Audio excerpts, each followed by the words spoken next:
Hello বন্ধুরা, কেমন আছেন সবাই? আশা করছি সবাই সুস্থ আছেন। সেদিন চৈত্র মাস উপন্যাসের তৃতীয় পর্বে আপনাদের সকলকে স্বাগত। চলুন শুরু করা যাক। এক কাজ করো, আগামীকাল তুমি ডাল রান্না করো, দেখি কেমন হয়।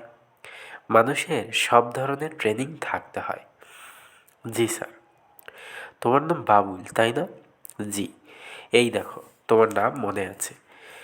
তোমার নাম মনে রাখার জন্য আমি সুন্দর একটা পদ্ধতি বের করেছি। এই পদ্ধতিকে বলে মেথড অফ রাইম, মিল পদ্ধতি। মনে মনে তোমার নাম দিয়ে একটি ছড়া বানিয়ে কয়েকবার বলেছি। ছড়াটা মাথায় ঢুকে গেছে। ছড়াটা হচ্ছে বাবুল হাবুল কাবুল। এই পদ্ধতিতে তুমি যে কোনো মানুষের নাম মনে রাখতে পারবে। তারিখ মনে রাখার জন্যও একটা পদ্ধতি আছে, তোমাকে শিখিয়ে দেব। আমার কাছে একটা বইও আছে, রিমেম্বারিং নেমস অ্যান্ড ডেটস। পুরোটা পড়া হয়নি, কয়েক পাতা পড়েছিলাম। ইদানিং বই পড়ি না। আচ্ছা, এখন যাও, অনেক কথা বলে ফেলেছি। বেশি কথা বলার অভ্যাস আগে ছিল না, ইদানিং হয়েছে। আমার বিছানার পাশে দেখো সিগারেটের প্যাকেট আছে, লাইটার আছে, আমাকে দিয়ে চলে যাও। আজ আর বৃষ্টিতে ভিজবো না। তুমি ম্যারিড? জি স্যার। বাচ্চা কাচ্চা আছে? একটা মেয়ে। বয়স কত? 3 বছর। নাম কি? নিশো। নাম তো সুন্দর, নিশো। দাঁড়াও, মনে রাখার ব্যবস্থা করি। নিশো, শিশো, যিশো। এই যে মাথায় নামটা ঢুকিয়ে দিলাম, আর যাবে না। তোমার মেয়ের জন্য আমার মাথার ভেতর একটা পার্মানেন্ট জায়গা হয়ে গেল। শফিকুল করিম তাকিয়ে আছে। কি বলবে বুঝতে পারছে না। বুড়োকে কার্টুনের মতো লাগছে, কথাবার্তাও কার্টুনের মতো। এই কার্টুন বুড়ো কোটি কোটি টাকা বানিয়ে ফেলেছে, এটা বিশ্বাস করা কঠিন। বুড়োর গা দিয়ে আতরের গন্ধ বের হচ্ছে। আতর মেখেছে নাকি? বাড়ির নাম আতর বলেই গায়ে আতর মেখে বসে থাকতে হবে? মবিনুর রহমানের কিছুক্ষণ দুলুনি বন্ধ রেখেছিলেন, আবার দুলুনি শুরু করলেন। তিনি টিভির দিকে চোখ ফেরালেন। পিজা রান্না শেষ হয়ে গেছে, দর্শকরা পিজা খাচ্ছে। দর্শকদের খাওয়া দেখে তার নিজেরও খিদে লেগে গেল। অথচ কিছুক্ষণ আগেই তিনি দুপুরের খাওয়া খেয়ে নিয়েছেন। আতপ চালের ভাত, মুরগির ঝোল, মাংস, আরেকটা কী যেন আইটেম ছিল তার মনে পড়ছে না। মনে করার চেষ্টা করতে হবে, আজকাল কিছুই মনে থাকছে না। খুব খারাপ লক্ষণ, বিস্মৃতি রোগ। ডাল কি ছিল? অবশ্যই ছিল। ডালের বাইরেও কি যেন ছিল, সবজি জাতীয় কিছু, নাকি আলুর চপ। বাবুর্চিকে ডেকে জেনে নেওয়া যায়। এটা ঠিক হবে না, তাকেই বের করতে হবে। শফিকুল করিম বারান্দায় বসে আছেন। তাকে কতক্ষণ বসে থাকতে হবে সে জানে না। এর মধ্যে যদি বাথরুম পায় সে কি করবে? একতলায় যাবে নাকি দোতলাতেও তার মতো কর্মচারীদের জন্য কিছু ব্যবস্থা আছে? বারান্দায় বসে সিগারেট খাওয়াই যাবে না। পানির পিপাসা হলে কি করবে? দোতলায় কেউ কি আছে যার কাছে পানি চাওয়া যাবে? তার কাজ কি বড় সাহেবের দৃষ্টির আড়ালে ঘাপটি মেরে বসে থাকা? চাকরি ছেড়ে চলে গেলে কেমন হয়? মীরাকে বলবো? চাকরিতে জয়েন করার পরপরই বড় সাহেব বললেন, তোমাকে দিয়ে আমার হবে না, তুমি চলে যাও। আমার ম্যানেজারের কাছ থেকে 3 দিনের বেতন নিয়ে যাও। আমি বেতন নেইনি। মীরা খুবই মন খারাপ করবে। তারপরেও কিছুই হয়নি এমন ভাব করে বলবে, 3 দিনের বেতন না নিয়ে ভালো করেছো। তুমি কি ফকির নাকি? সে বলবে, এখন চলবে কিভাবে? মীরা বলবে, এত দুশ্চিন্তা করবে না, একটা কিছু ব্যবস্থা হবেই। তুমি তো মরুভূমিতে বসে নেই, তোমার টিউশনি আছে, কোচিং সেন্টারের পার্ট টাইম চাকরিটাও তো আছে। দিনে আনি দিনে খাই, চলতেই থাকবে। চলুক, তুমি মুখ কালো করে থাকবে না। তোমার কালো মুখ দেখলে আমার খারাপ লাগে। চা বানিয়ে দিচ্ছি, চা খাও। তারপর চলো নিশোকে নিয়ে কোথাও বেড়াতে যাই। কোথায় বেড়াবে?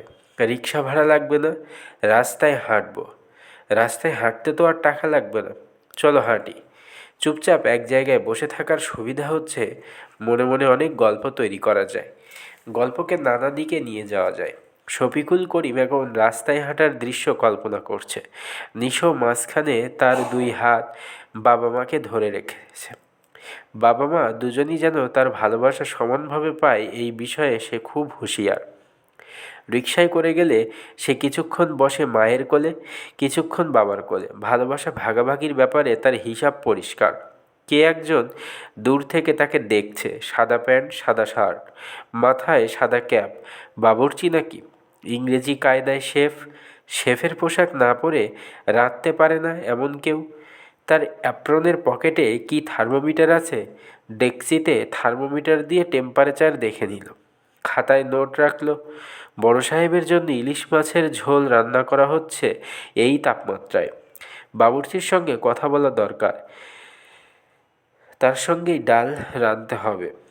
রান্না কি এই ফাঁকে সেরে নেবে? বাবুর্চির অবসর কখন সেটাও দেখতে হবে। বাবুর্চি যদি বলে বসে, এই পোশাকে তো রান্নাঘরে ঢুকতে পারবেন না, প্রপার ড্রেস লাগবে। শফিকুল এগিয়ে গেল। বাবুর্চি এক দৃষ্টিতে তার দিকে তাকিয়ে আছে। এটা একটা বিস্ময়কর ব্যাপার। বাবুর্চি শ্রেণীর সবসময় রান্নার হাঁড়ির দিকে তাকিয়ে থাকে বলে মানুষের দিকে চোখ তুলে কম তাকায়। এক দৃষ্টিতে তাকায় শুধু শিক্ষক শ্রেণী। স্যার, আসসালামু আলাইকুম। আপনার নাম গনি?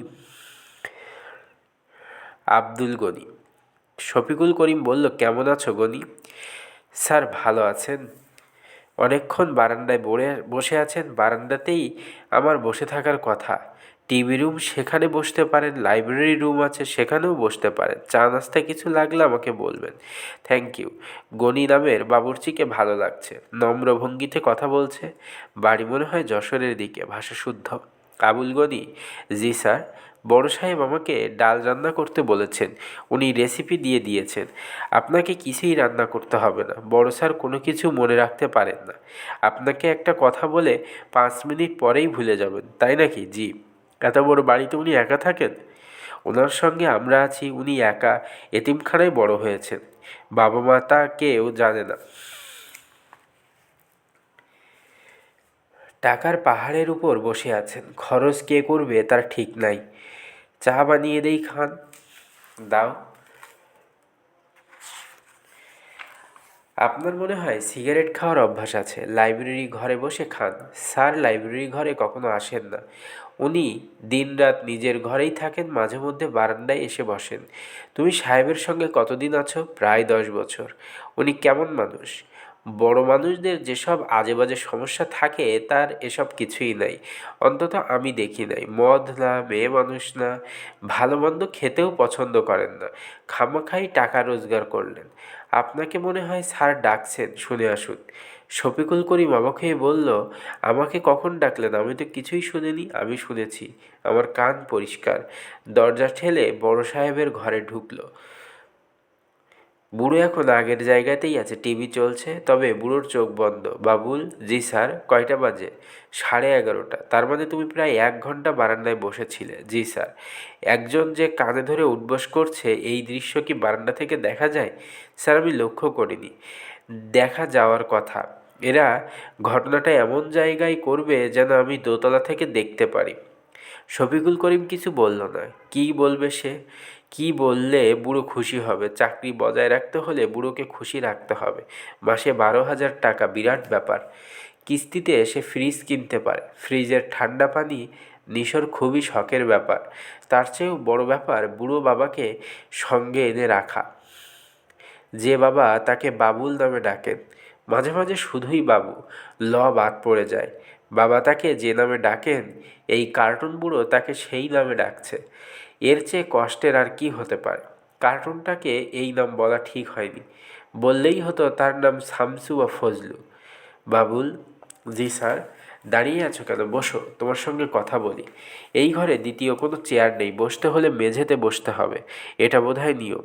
বড় সাহেব সিংহাসনে বসে থাকবেন, সভাসদরা মাটিতে বসে পড়বে। 50,000 বার কাঁধে ধরে উঠবসের শাস্তিটা তোমার কাছে কেমন লাগছে? অন্যরকম লাগছে স্যার।